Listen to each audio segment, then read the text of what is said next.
Salve, salve galerinha, professor Rômulo na área aí com mais uma aula de física para vocês. Nessa aula de hoje nós vamos começar a falar sobre os campos magnéticos. Vamos falar aqui sobre ímãs, propriedade dos ímãs, vamos definir o campo magnético da Terra e os fenômenos associados ao campo magnético terrestre, vamos falar sobre o vetor campo magnético e sobre linhas de indução, beleza? Então, vamos lá, acompanha aí comigo.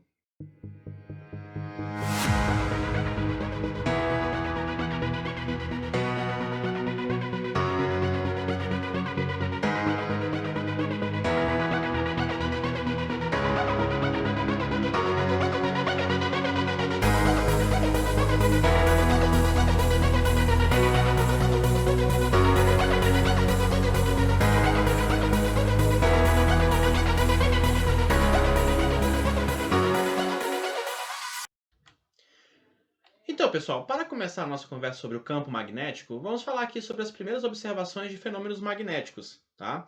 Essas primeiras observações aconteceram na Ásia Menor, numa pequena região denominada Lídia.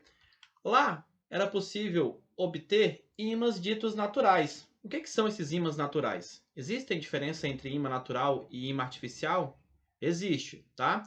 Essas primeiras observações de fenômenos magnéticos estão associadas aos ímãs naturais, que são pedras que apresentam propriedades magnéticas espontâneas. Essas pedras, né, quando se aproximava de certos materiais, existia uma interação entre esses corpos. Essa pedra, conhecida como magnetita, tá? Essa pedra conhecida como magnetita tinha essa propriedade de atrair determinados corpos. A magnetita, que é um ímã natural, atrai corpos que são compostos de substâncias ferromagnéticas, como o ferro, o níquel, cobalto e ligas metálicas como o aço, beleza? Então, aqui nós temos as primeiras observações com relação a fenômenos magnéticos, beleza? Bem, conforme o estudo vai se desenvolvendo, nós vamos, além de ímãs naturais, criando ímãs, e os ímãs que estão aí presentes nos mais diversos equipamentos eletrônicos, eles apresentam diversos formatos. Então nós temos aqui, por exemplo, ímãs no formato cilíndrico, no formato aqui de um paralelepípedo, agulha, tá? E esses ímãs vão apresentar polos magnéticos, tá? Então toda vez que a gente falar sobre um ímã, nós estaremos falando sobre os polos desse ímã, tá certo? Esses polos magnéticos que vão ser definidos da seguinte forma: nós vamos ter um polo norte magnético e teremos o polo sul magnético, beleza? Então, ímãs têm diversas formas e apresentam polos, polo norte e polo sul. Bem, existe a interação magnética entre ímãs, tá? Essa é uma primeira propriedade importante aí com relação aos ímãs. Polos magnéticos de mesmo nome se repelem e de nomes opostos se atraem. Então, olha só, se você tem o ímã e você aproxima este ímã pelo polo norte, ou se você aproxima estes ímãs pelos seus polos sul, vai aparecer entre esses ímãs uma força de repulsão, tá? Uma força de repulsão. Então, toda vez que eu aproximo ímãs pelos mesmos polos, vai aparecer uma força de repulsão que vai ter a mesma intensidade, mesma direção, porém em sentidos opostos. Se eu aproximar um ímã polo sul, polo norte, eu vou ter uma força de atração, tá? Que vai ter aí mesma intensidade, mesma direção em sentidos opostos, beleza? E os ímãs vão se grudar. Então, primeira propriedade magnética dos ímãs, atração e repulsão. Uma segunda propriedade importante associada aos ímãs é a inseparabilidade dos polos magnéticos. Então vamos imaginar a seguinte situação: eu tenho aqui um ímã, aqui está o seu polo norte, aqui está o seu polo sul. Eu pego este ímã e quebro ele ao meio. O que vai acontecer? Será que eu vou separar polo norte e polo sul? Não. Quando você quebrar esse ímã, você vai obter dois novos ímãs que vão apresentar polo norte e polo sul. Beleza? Ah, eu quero continuar fazendo esse ímã ser dividido novamente. Então, quando você dividir mais uma vez, você vai obter novos ímãs com polo norte e polo sul. Você pode ir dividindo este ímã cada vez menor e ele sempre irá apresentar polo norte e polo sul, tá certo? Então, os ímãs não vão apresentar monopolos. e os seus polos magnéticos, eles são inseparáveis. Beleza? Então, essa é outra propriedade que os ímãs apresentam. Bem, a Terra também tem polos magnéticos. Tá? A Terra tem um campo magnético em torno dela. Aqui está a representação da Terra.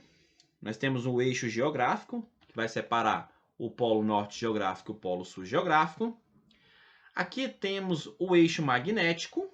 Tá? Esse eixo magnético ele tem um pequeno deslocamento com relação ao eixo geográfico. Tá? E, utilizando uma bússola, nós podemos aqui definir, então, polo norte magnético e o polo sul magnético. Beleza? Então, observa que a bússola, tá? Isso aqui é a bússola. O norte da bússola magnético vai ser atraído pelo sul magnético, como a gente acabou de ver. Polos de nomes opostos se atraem, tá? Então, aqui, polo norte da bússola associado com o polo sul magnético do planeta Terra. Aqui do outro lado, nós temos o polo sul da bússola associado com o polo norte magnético da Terra. Tá? Isso quer dizer que a bússola aponta para o polo sul? Não. A bússola aponta sempre para o polo norte geográfico. Tá? E o polo norte da bússola é atraído pelo polo sul magnético da Terra. Beleza? Então, esse meu campo magnético, ele tem aqui um certo desvio com relação ao eixo geográfico, uma declinação, tá? Para efeitos magnéticos, a Terra vai se comportar aí como se fosse um ímã gigantesco, tá certo? Então, nós vamos pegar ali a Terra e vamos colocar aqui um ímã em forma de barra para entender o campo magnético que está presente no planeta Terra. A origem deste campo magnético está associada à movimentação do núcleo da Terra, tá? E aí nós vamos ver que quando você tem correntes elétricas, essas correntes produzem campo. Então, a teoria que nós temos para a origem do campo magnético está associado ao movimento do núcleo terrestre, beleza? Bem, fenômenos magnéticos importantes associados ao campo magnético terrestre são os fenômenos da aurora, tá? Então aqui, olha só, você tem quando o Sol ele está com uma atividade muito intensa, ele emite partículas na direção da Terra, né? Ele emite partículas aí para o sistema solar inteiro, né? Essas partículas vão em direção à Terra e o campo magnético ele vai funcionar para a Terra como um escudo, protegendo a gente de algumas partículas que carregam uma energia muito alta. Algumas dessas partículas elas são direcionadas para o polo sul e para o polo norte do nosso planeta, gerando os fenômenos chamados de aurora boreal, que nada mais é do que partículas que estão carregadas, elas vão interagir com os gases da atmosfera e, por sua vez, esses gases vão emitir um brilho, tá? E a aurora que ocorre no norte a gente chama de boreal, a aurora que ocorre no sul nós chamamos de aurora austral, beleza? Aqui nós temos uma visão do espaço, beleza? Aqui é a visão do espaço da aurora acontecendo. E também temos a aurora em outros planetas do sistema, como Saturno. Aqui nós podemos observar a aurora que ocorre em Saturno, e isso ocorre devido ao campo magnético que Saturno tem. Beleza? Então esse aí é um fenômeno bem interessante associado ao campo magnético da Terra. Para trabalhar com os campos magnéticos, nós vamos definir uma coisa chamada de vetor campo magnético. Tá? O campo magnético nada mais é do que um distúrbio ou perturbação que toda carga elétrica móvel estabelece no espaço ao seu redor.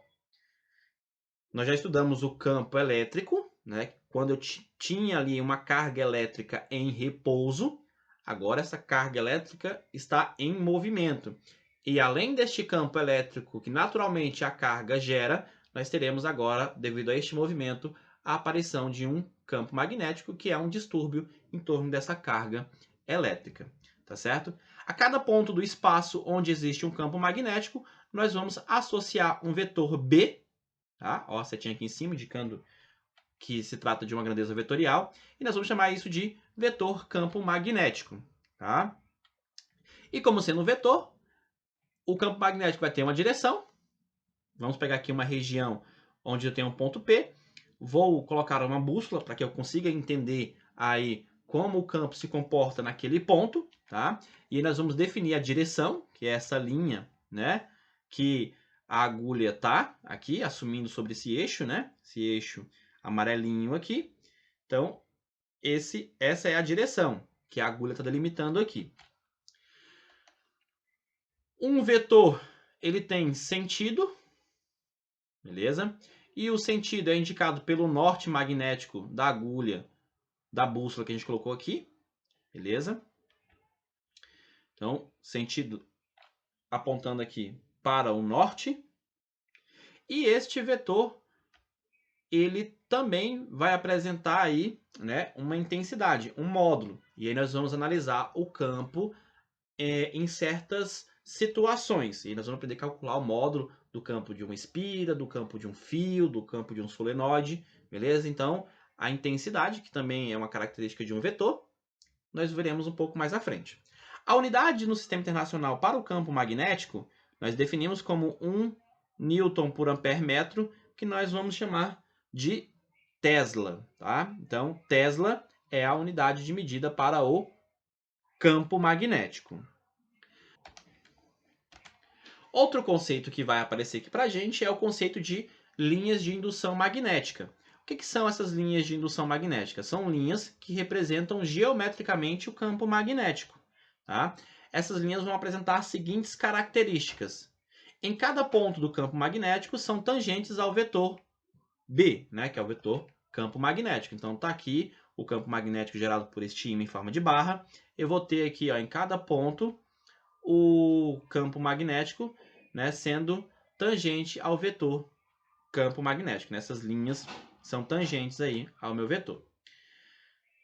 Segunda característica, são linhas contínuas que emergem do polo norte. Então essa parte vermelha vai ser o polo norte, elas saem do polo norte e penetram no interior do ímã no polo sul, né?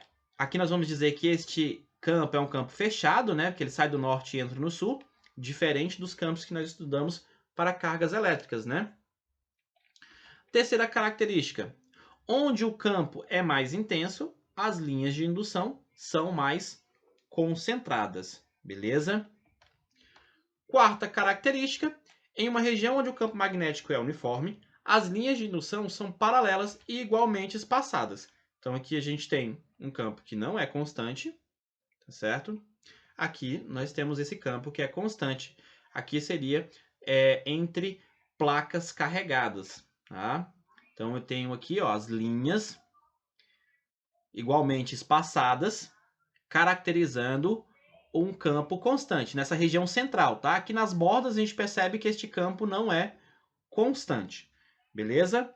Então tá aí a definição do campo magnético uniforme. Nós podemos observar os campos magnéticos aqui de um ímã em forma de barra, tá? Ou o campo magnético de um ímã em forma de ferradura.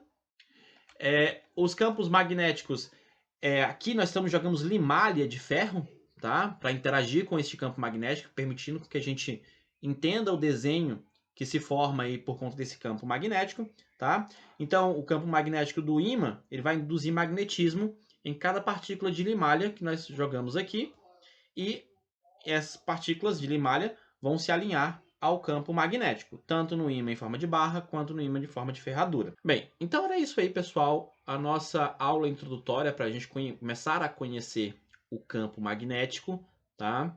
E nas próximas aulas nós vamos tratar e desenvolver os campos magnéticos nas mais diferentes situações, beleza? Então era isso aí para a nossa aula de hoje, pessoal. Muito obrigado pela atenção de todos e até a próxima.